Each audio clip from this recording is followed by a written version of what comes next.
And welcome to part number 5 in ADHD.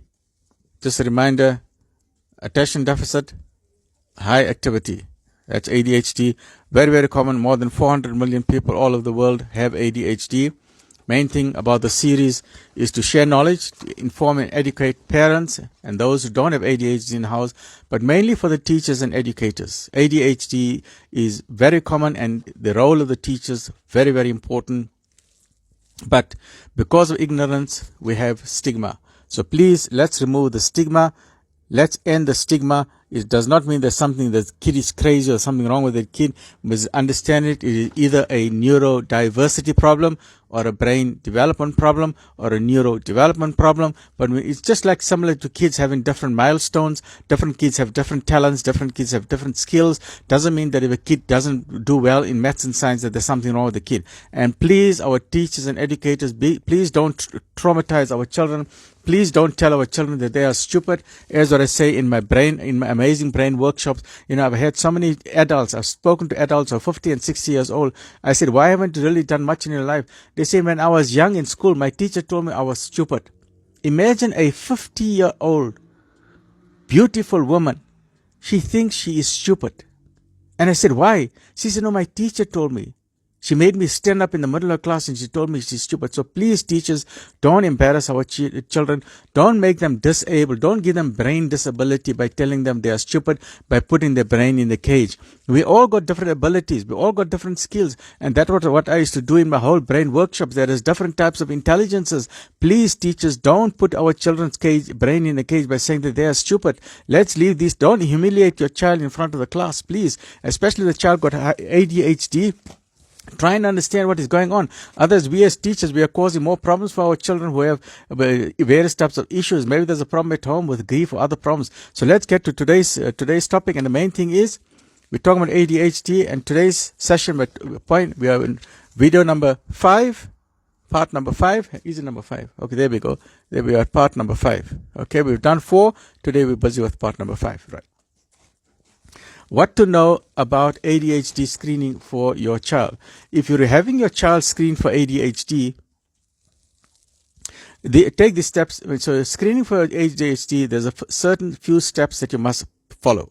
1, go to the right professional. Go to the person who understands ADHD. Go to people who know, like as we said previously, and I'm going to go through this journal in the next few videos, is by I'll use them as names, Professor Renata Skuman and Professor Tony Voges, or Doctor and Professor from Stellenbosch University, a fabulous article in the South African Journal of Psychiatry, and I'll go through that as well. So go to professionals like this, or go to medical doctors, or go to ADHD experts or counselors who are dealing with it. They are experts in their field.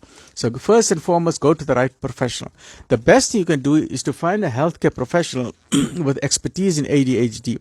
Your child's school might have someone on staff who can evaluate them. I know in first world countries they are fabulously advanced, but here in third world countries or in developing countries like South Africa, we're finding it difficult. In Afghanistan, they're finding it difficult in various parts of India. India got some places that are advanced, other places were very, very difficult rural areas. Pakistan, many places got difficulty in a lot of rural areas. Bangladesh is struggling. Many places in Africa are struggling, really, really struggling. Kenya, Nigeria, Botswana, Malawi. These areas are really, really struggling. Okay. So go to the right professional. Other options include a child psychiatrist or a psychologist. You can also ask your pediatrician to give you references as to who to go to. Main thing is ask a lot of questions. You must ask questions. Please ask questions so that you understand what ADHD is. And that's the reason why I'm doing this program. Because sometimes the doctors are so busy, they give you a short time, but you need an hour's time to sit down and talk to that professional. So I'm talking with you as if you are my patient. So over these videos, I'm giving you all the possible questions you've got in your mind, and I'm giving you answers for that. So because I'm generally a patient listener, but because I don't have a practice anymore, I'm giving you my time and I'm sharing knowledge with you. So I'm giving you the answers that you as a parent, you are struggling with, or if you as a child, you got ADHD, please watch this program. If you are a teacher, please educate yourself about ADHD and let's remove the stigma. Let's educate ourselves. Knowledge is light and ignorance is darkness. So second, ask a lot of questions.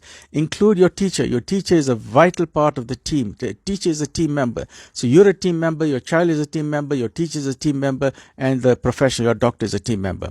So include your teacher. and then expect more than an ADHD drug for therapy. Drugs is not a cure-all for everything. You can't just say, I'm going to pop a pill and problem is solved. No, you first need to understand the condition. It is a neurodevelopmental problem. It means it's a problem with the development of the brain. This frontal part of the brain is known as the frontal lobes. These are involved with executive functions. Executive functions mean if something is happening in the environment, I'm going to decide about my behavior, my conduct. Is my behavior in keeping with it? Am I treating myself as a well-mannered person? There are certain rules of social conduct. If someone is standing in the queue, you don't jump the queue. That's a rule. But if your executive function is not working well, that child is just going to jump the queue. Executive function means if the teacher or someone in authority says, or the chairman of the board says, okay, all right, we are starting now the meeting. Can everyone settle down? Everyone will settle down. A person with ADHD will still be drinking tea, will still be on the cell phone. Why? Because they don't have that executive function. So this part of the brain, the executive function, is very, very important. So it's a neurodevelopmental problem which affects the behavior and conduct of the situation, where other people will say, why is that person acting so strange?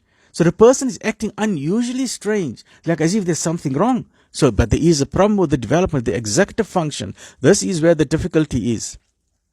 So the next point is stay on top of the changes. Monitor your child's medications and behavioral plan as they get older. The medication that they use and the dosages may need to change as they grow older. Some kids have a harder time focusing as they enter middle school, as they enter high school, and they start changing classes or maybe they change friends. Excuse me. Then you can do certain brainwave tests with the EEG, electroencephalogram. Because it is a brain developmental disorder, scientists have been doing brain scans for decades. With EEG, one large study showed, analyzed decades and decades of research, found that people with ADHD have lower levels of brain arousal. Lower levels of brain arousal here in the frontal areas of the brain where the executive function. So this part of the brain is not working too well. This is executive function. As well as too many theta waves, the slow brain waves, and not enough beta waves. Beta waves is when you need to be a functioning alert. So if you don't have much beta waves, beta waves makes you alert. So if you don't have much beta waves, the person is won't be concentrating, And if you have too much beta waves, your motor is running too fast. You're you're idling in neutral, but you're revving the engine. You're revving the engine all the time. So after an ADHD diagnosis, then what? What do you then do? Okay, so what you then do is that if your doctor makes an ADHD diagnosis, it's important, very important to follow the treatment plan. The treatment plan is not only the medication. The treatment plan is a combination of medication and behavioral changes. The behavioral changes are more important than the tablets you're going to pop into your mouth. Remember, changes in behavior are more important than the tablets. Both are important. In some cases, you always start off with behavior. Don't start with tablets. Unless it is a very serious advanced case, your doctor will decide. But in 90% of the cases, you start off with changes in behavior. Get your parents involved. Get the siblings involved. Get the grandparents involved. Explain to the grandparents what this is all about. And how their help is very important, because grandparents are patient. They are listening. They will sit down with coloring paper. So get the grandparents involved. Very important. Involve your child in the treatment plan as well. Talk to your child with age-appropriate language. This is very important. Having ADHD does not define who your child is.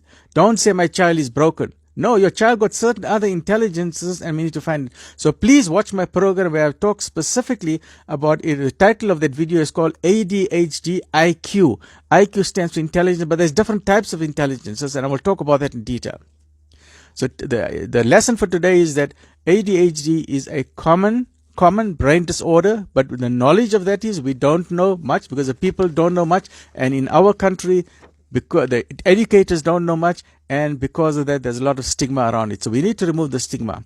Unfortunately, there is no single ADHD test to determine if you or your child has ADHD. You cannot take your child for a blood test to say you got ADHD. So it's a very complex situation. It takes a lot of questions. So it's a history. A detailed history taking is very, very important. But by ruling out other possible causes and using screening tools and rating scales, your doctor can diagnose ADHD to help you move forward with a treatment plan. So my kudos and strength to all the mothers and fathers who got ADHD patients in the home. I give you all due credit. Only those people who got illness in the home, they know what they are going through. People who got a disability in this house, they know what they are going through. If you've got an illness in your home, you know what you are going through. Other people will just be politely, how are you? Fine, you okay? That's fine. But for 24 hours, you are living with ADHD. With 24 hours, you are living with diabetes. Or for 24 hours, you are living with poverty. Those people who are suffering with poverty, only they know what they are going through. Or for 24 hours, you are living with disability, or with a heart problem, or with epilepsy. So the parents are the ones who are the caregivers, but they are suffering the most. So I always tell people, after you finish inquiry, many people phone, how's the patient? How's the patient? I say, fine, you're asking about the patient, but always ask, how are you doing? Always ask the caregiver, how are you doing? Because it's a great strain on the caregiver. Imagine what the mother is going through, or the father of someone who's got ADHD. So we must share our love, not only with the patient who's got the ADHD, but share our love with the mother who's looking after the ADHD, with the father who's looking after the ADHD, with the grandmother who's looking after the ADHD, with the grandfather, with the brothers and the sisters and the teachers and the educators and even the doctor. Share your love also with the doctor as well. Stay well, look after yourself, share, let me know your thoughts, look after yourself. Alhamdulillah.